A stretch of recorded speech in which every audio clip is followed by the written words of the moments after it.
हर रोज एक नई कहानी देखने के लिए चैनल को सब्सक्राइब करें और बेल आइकन दबाना ना भूलें। शीतल आईसीयू में अपनी जिंदगी और मौत से लड़ रही थी और शीतल अपनी जिंदगी के गुजरते पल की हर एक याद को याद करने लगती है। ऐसे में शीतल को अपनी जिंदगी के बिताए हुए सबसे हसीन पल याद आते हैं कि किस तरह वो एक रेस्टोरेंट में काम किया करती थी। उसके परिवार में उसकी चचेरी बहन निधि ही रहा करती थी। शीतल का एक शौर्य नाम का बॉयफ्रेंड था जो कि बहुत ही ज्यादा सपोर्टिव था और बहुत ही केयरिंग भी। ऐसे ही एक रात शीतल को रेस्टोरेंट से लेने के लिए शौर्य आता है और उसको बाइक पर बिठाकर घर तक छोड़ देता है। दोनों को बाइक से उतरते हुए निधि खिड़की से देख लेती है। दोनों को इस तरह देखकर वो अपने मन ही मन सोचती है, काश ये मेरा बॉयफ्रेंड होता और मुझे इतना प्यार और इतनी केयर मिलती। तभी शीतल चुपके से निधि के पास जाती है और अपने दोनों हाथों से उसकी आंखों को पीछे से बंद कर देती है। साथ ही उसे खूब सारे चॉकलेट्स भी देती है। तभी निधि उससे बोलती है, दीदी अब मैं बड़ी हो गई हूँ, चॉकलेट तो बच्चे खाते हैं, पर मेरे लिए हमेशा बच्चे ही रहेगी तू। दीदी अब मैं बड़ी हो गई हूँ तो आप ना मुझे खुद से कम मत समझिए। हाँ नहीं तो। अच्छा ठीक है, अब तू बड़ी हो गई है अम्मा जी। दोनों बहनें एक दूसरे को गले लगा लेती हैं। इसी तरह कुछ समय बीत जाता है और एक दिन शौर्य शीतल के घर आता है और शीतल उसके लिए चाय पकौड़े बनाकर लाती है। शौर्य बड़े ही चाव से उन्हें खाता है और फिर बोलता है, वाह क्या बात है, क्या लाजवाब पकोड़े हैं। मैं तो कहता हूँ कि तुम छोटा सा एक होटल खोल लो चाय पकौड़ों के लिए। रेस्टोरेंट पर काम करने से अच्छा है। चाय पकोड़े का काम? अरे लोगों के बीच में बेइज्जती करवानी है क्या अपनी? तू सच में अभी बच्ची ही है।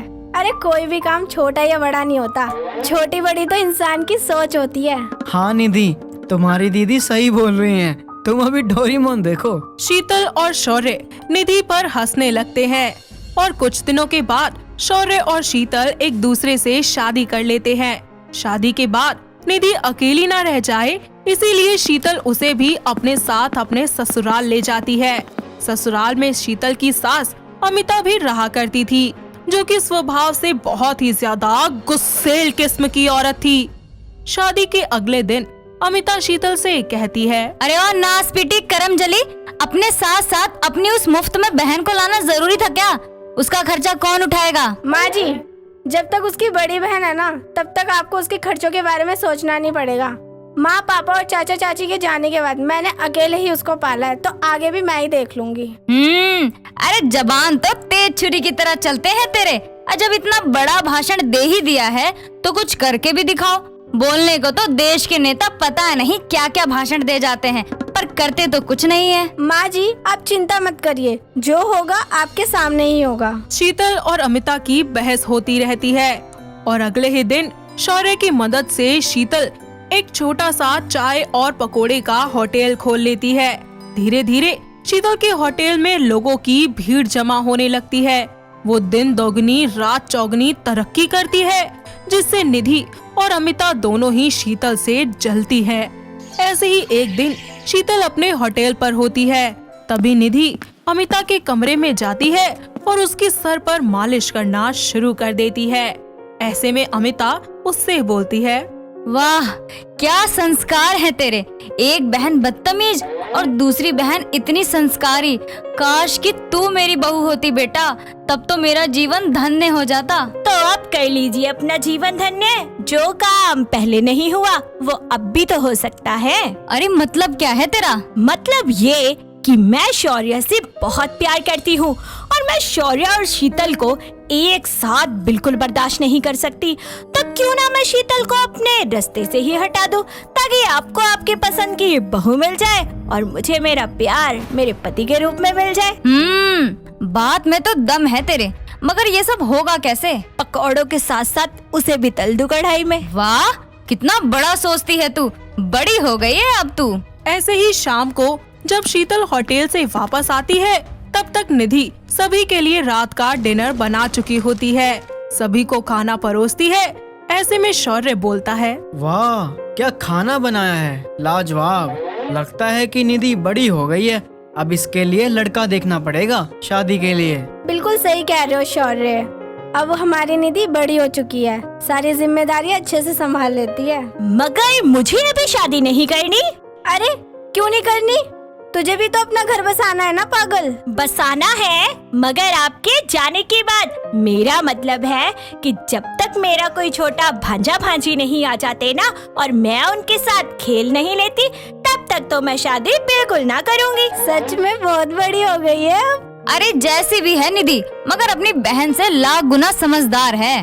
कोई भी काम करवा लो, सारा काम लाजवाब करती है। अरे जिस घर जाएगी खुशियाँ ही फैलाएगी। हाँ माँ जी, ये तो है। मेरी बहन करोड़ों में एक है। सबको यही लगता था माँ जी कि मैं बच्ची हूँ, मगर उन्हें क्या पता कि मैं कितना बड़ा सोचती हूँ और कर भी सकती हूँ।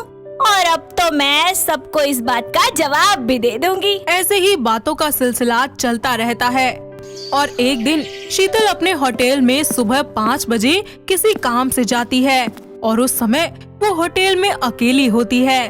तभी अचानक अमिता और निधि चुपके से वहाँ आ जाते हैं और सिलेंडर का पाइप काट देते हैं और वापस घर लौट आते हैं। थोड़ी देर के बाद शीतल जैसे ही गैस ऑन करती है, उसी समय सिलेंडर ब्लास्ट हो जाता है, जिसमें शीतल बहुत ही बुरी तरह से जल जाती है। थोड़ी देर के बाद वहाँ पर फायर ब्रिगेड और एम्बुलेंस वाले सभी आ जाते हैं। फायर ब्रिगेड वाले जल्दी से होटल की सारी आग बुझाते हैं और शीतल को जल्द से जल्द एम्बुलेंस में लिटाकर हॉस्पिटल ले जाया जाता है। इस हादसे की खबर जैसे ही शौर्य को मिलती है, वो तुरंत हॉस्पिटल पहुंचता है, जहां डॉक्टर शीतल का इलाज कर रहे होते हैं। काफी देर तक ऑपरेट करने के बाद डॉक्टर बाहर आते हैं, जहां शौर्य खुद को संभालते हुए उनसे पूछता है, शौर्य, आपकी वाइफ की बॉडी 80% जल चुकी है। अब उनका बच पाना बहुत ही मुश्किल है। मेरा सपना पूरा होने वाला है। नहीं नहीं डॉक्टर, ऐसा मत कहिए। कुछ भी करके मेरी वाइफ को बचा लीजिए। मैं बहुत प्यार करता हूँ अपनी वाइफ से। शीतल अपनी जिंदगी के गुजरते हुए वक्त को याद करते करते जिंदगी को ही अलविदा कह देती है। डॉक्टर शौर्य और उसकी फैमिली को इस सब के बारे में जानकारी देते हैं कि आखिर शीतल अब इस दुनिया में नहीं रही। ये खबर सुनकर शौर्य का रो रो कर बुरा हाल हो जाता है। तो वहीं निधि और अमिता भी रोने का नाटक करती हैं और फिर सभी मिलकर उसका अंतिम संस्कार कर देते हैं। इसी तरह 6 महीने बीत जाते हैं। अमिता के कहने पर शौर्य निधि से शादी कर लेता है। शादी के कुछ महीने तक सब कुछ बिल्कुल अच्छा चलता है। धीरे धीरे अमिता और निधि दोनों के बीच आए दिन किसी न किसी बात पर बहस होती रहती थी। ऐसे ही एक दिन दोनों किसी बात पर लड़ रही होती है कि तभी अमिता उससे बोलती है, अरे जो अपनी बहन की ना हुई वो सास की क्या होगी। तेरे से बढ़िया तो तेरी बहन थी, कम से कम लोगों का भला सोचती थी, तेरी तरह वो स्वार्थी नहीं थी। अरे तो उसको मारने में अकेली हकदार मैं ही नहीं हूँ, आप भी बराबर की हिस्सेदार है। याद है ना कैसे तड़पा तड़पा कर मारा था हमने उसको।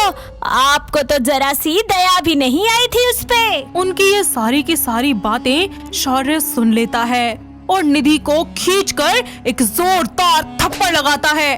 साथ ही पुलिस को फोन करके अपनी माँ और निधि दोनों को ही गिरफ्तार करवा देता है। साथ ही खुद शीतल की यादों के सहारे उसके पकोड़ों का काम फिर से शुरू करता है और अपनी जिंदगी में कहीं ना कहीं आगे बढ़ जाता है। तो दोस्तों, कैसी लगी आपको हमारी ये पकोड़े बनाने वाली बहू की कहानी? क्या आपके घर के आसपास भी है कोई ऐसी बहू? अगर हाँ, तो उन्हें ये वीडियो दिखाइए और हमें कमेंट करके बताइए। दोस्तों, अगर आपको ये कहानी पसंद आई तो इसे लाइक करें, शेयर करें और कमेंट करके बताएं कि कहानी में आपको सबसे अच्छा क्या लगा।